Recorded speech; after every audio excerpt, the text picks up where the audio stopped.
तो फ्रेंड्स, आज मैं आप लोगों के सामने एक ऐसा वीडियो लेकर आया हूँ कि जिन लोग नेटवर्क मार्केटिंग के बारे में कुछ नहीं पता और नेटवर्क मार्केटिंग क्या होता है ये सब जानना चाहता है कि नेटवर्क मार्केटिंग क्या होता है और नेटवर्क कैसे चलती है और नेटवर्क कंपनी में ऐसे क्या काम होता है जिससे लोगों को बहुत ज़्यादा सुविधा होती है। और जो लोग ये सब जानना चाहते हैं, आज मैं उसी लोगों के लिए एक बहुत बढ़िया वीडियो लेकर आया हूँ जिसे मैं नेटवर्क मार्केटिंग के बारे में सब कुछ डिटेल्स बताऊंगा और सब कुछ मैं डिटेल्स में आप लोगों को समझाने वाला हूँ। तो वीडियो को एंड तक ज़रूर देखिएगा ताकि सब कुछ आपके समझ में आ जाएगा। आप इस वीडियो को पूरे अंत तक देखना मत भूलिएगा, क्योंकि इस वीडियो को अंत तक देखने के बाद आप नेटवर्क मार्केटिंग से और अधिक मोहब्बत करने लगेंगे। और अगर आपने किसी भी गेस्ट को, किसी भी प्रोस्पेक्ट को यह बात समझा दी तो फिर वो नेटवर्क मार्केटिंग से नफरत नहीं कर पाएगा, क्योंकि ये बात ही कुछ ऐसी है। अगर सीधे शब्दों में बात की जाए कि नेटवर्क मार्केटिंग आखिरकार क्या है, तो बड़ी ही आसान तरीके से कहा जा सकता है कि नेटवर्क मार्केटिंग एक फॉर्म ऑफ डिस्ट्रीब्यूशन है। जी हां, यानी कि डिस्ट्रीब्यूशन का एक तरीका है जिसके जरिए आप अपनी उत्पाद और सेवाओं को लोगों तक पहुंचाते हैं।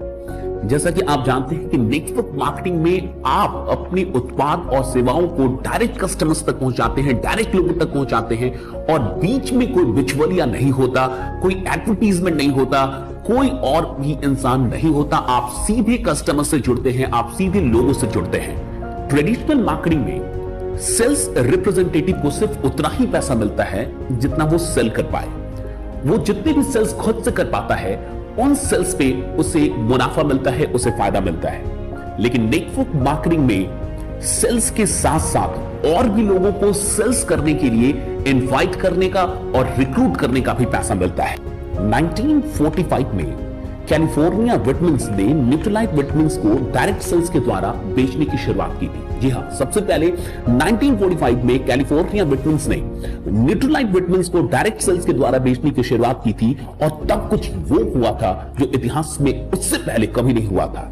सेल्स रिप्रेजेंटेटिव्स को यह अधिकार मिला कि आप भी और सेल्स रिप्रेजेंटेटिव्स को रिक्रूट कर सकते हैं और उनके द्वारा जितने भी सेल्स किए जाएंगे उन सब पे मुनाफा उठा सकते हैं, उन सब पे आपको भी फायदा हो सकता है। इससे पहले ऐसा कभी नहीं हुआ था, क्योंकि तब तक किसी भी इंसान को रिक्रूट करने का अधिकार सिर्फ और सिर्फ कंपनियों के पास था, सिर्फ और सिर्फ कंपनियों के मालिकों के पास था। पहली बार कंपनी से यह अधिकार निकाल के आम लोगों में बांट दिया गया, यानी कि बाकी के सेल्स रिप्रेजेंटेटिव्स को यह अधिकार दे दिया गया कि आप भी लोगों को रिक्रूट कर सकते हैं और उनके द्वारा जितना भी काम होता है, जितने भी सेल्स होते हैं, उन पे आप भी मुनाफा उठा सकते हैं। इतिहास में यह पहली बार था जब हर एक इंसान अपने आप में एक कंपनी बन गया था। आप खुद सोचिए कि कंपनी का मतलब क्या होता है। कंपनी का मतलब होता है कि आप रिक्रूट कर सकते हैं। अगर आप किसी भी कंपनी के मालिक हैं तो आप लोगों को रिक्रूट करने का अधिकार रखते हैं और आप जितने भी लोगों को रिक्रूट करेंगे उन सब के काम का फायदा आपको होता है।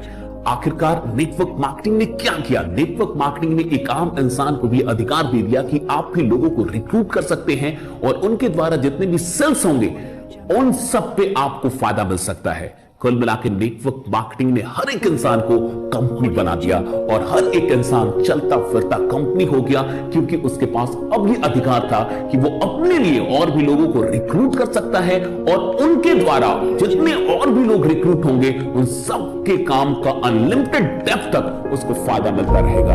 आप खुद सोचिए कि इससे सुंदर बात और क्या हो सकती है।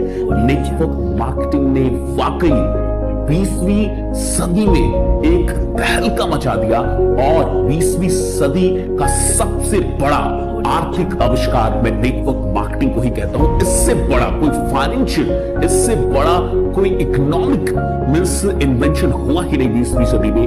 यह सबसे बड़ा इकोनॉमिक इन्वेंशन था जिसने वाकई आर्थिक दुनिया में एक बहुत बड़ी क्रांति लाई। आज भी नेटवर्क मार्केटिंग से जितने भी लोग जुड़ रहे हैं उन्हें ये बात समझना चाहिए।